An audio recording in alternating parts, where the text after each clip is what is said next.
Today, we are looking at hygiene. Hygiene is an act of cleanliness as a means of healthy living to be free from diseases and germs. It is the observance of effective sanitary measures in food production, purchasing, processing, and marketing. The first step in producing clean and safe food is the selection of food in the market. It is always good to examine packaged foods and avoid forms of bad package, a bulged can, or a container with imperfect seal.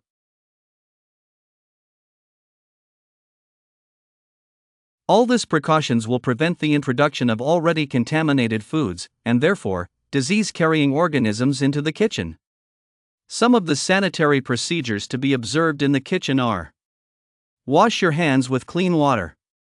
Rinse and wipe them dry before beginning to cook in the kitchen and after each visit to the toilet. Avoid long fingernails and the use of nail polish.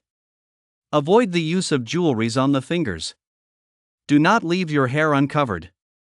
Always wear a clean apron or overall and avoid high-heel shoe in the kitchen. Any cut or sore should be well dressed and covered, and the hands should be washed just before beginning to cook, and during cooking care must be taken not to sneeze or cough. Kitchen hygiene. In order to keep the kitchen clean, to prevent contamination, the following rules should be observed.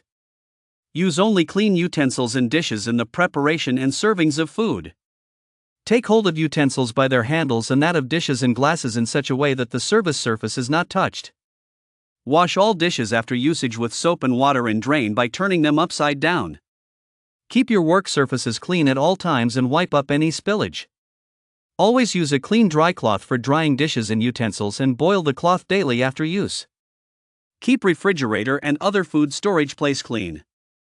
Cover the dustbin and empty them regularly. Cover all foods when cleaning the floor and use methods that will keep down the dusts.